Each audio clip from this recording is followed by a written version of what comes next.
சிவாய நம குருமுகா சன்னிதான பொற்பாதங்களை வணங்கி அனைவருக்கும் என் மாலை வணக்கத்தை தெரிவித்துக் கொள்கிறேன். என் பேர் ஸ்ரீயசன். நான் டாக்டர் ஆர்வங்கடிகள் தாத்தன் பள்ளியில் 5ஆம் வகுப்பு படித்து வரும் மாணவன். நான் இப்பொழுது எடுத்துக்கொண்ட தலைப்பு புதுவை வளர்த்த தமிழ் புலவர்களை பற்றி பேச வந்துள்ளேன். அதற்கு முன்னர் நான் ஒரு திருக்குறளை தொடர்கிறேன். அகர முதல் எழுத்தெல்லாம் ஆதிபவன் முதற்றே உலகு. புதுவைக்கு புகழ் சேர்ந்த புதுமை கலைஞர் தமிழ் ஆசிரியராக பணி செய்து தமிழ் அறிஞர்கள் பலரை உருவாக்கிய பெருமை இவரை சேரும். இவரின் இயற்பெயர் கனகசுப்ரத்தினம். இளமையிலேயே கவிப்பாடு மாற்றம் பெற்றிருந்தார். பாரதியார் முன் எங்கெங்கும் காணினும் சக்தியடா என்ற பாடலை பாரதியார் பாடி கட்டினார். பாரதியார் மீது அன்பும் பாசமும் பற்றும் உடையவர்.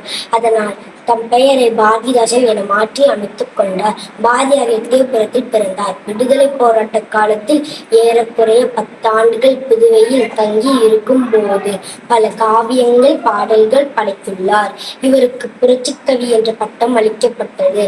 இவர் தமிழின் பெருமையை பொதுவுடைமையை பெண்ணின் பெருமை பாடியவர். தமிழுக்கும் அமுதென்று பெயர். அந்த தமிழ் இன்பத்தமிழ் எங்கள் உயிருக்கு நேர் நின்று என்று பாடி தமிழ் மீது தாம் கொண்ட பற்றை வெளிப்படுத்தினார். இயற்கை பெண் விடுதலை பாடல்களும் இருண்ட வீடு புத்தகம் குடும்ப விளக்கு என்ற நூலில் கல்வியின் உயர்வை சொன்னவர். அகிலன் சிறப்பு பாண்டியன் பரிசு தமிழ் இயக்கம் குறிஞ்சி திட்ட புரட்சிக்கவி இசையமுது என்று 72 பாடல்களுக்கும் மேல் பாடி தமிழுக்கு பெருமை சேர்த்துள்ளார்.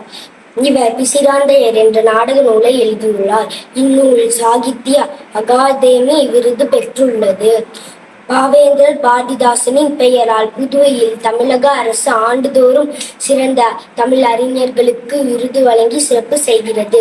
புதுவையில் உள்ள மற்றும் ஓர் புலவர் வாணிதாசன் அவர்கள். இவரின் இயற்பெயர் எத்திராஸ்கரு என்கிற அரங்கசாமி.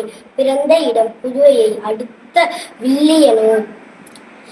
பெற்றோர் அரங்க திருக்காமு துளசியம்மாள். தமிழகத்தின் வேர்ட்ஸ்வொர்த் என தமிழ் உலகம் புகழக்கூடியவர். தமிழ், பிரெஞ்சு, ஆங்கிலம் முதலிய மொழிகள் அறிந்தவர்.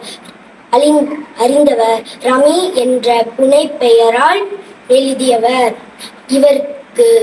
இவர் தமிழின் சிறப்பை இவர் தமிழ் இலக்கண இலக்கியங்களை கற்றுத் தேர்ந்தவர். பாரதியாரின் பிறந்த நாள் அன்று பாரதி நாள் இன்றடா பாட்டி செத்து ஆடடா என பாடி முதல் பரிசு பெற்றவர். புலவர் தேர்வு எழுதி தேர்ச்சி பெற்றவர். வாணிதாசனின் படைப்புகள் பல. தமிழச்சி, எழிலோவியம்,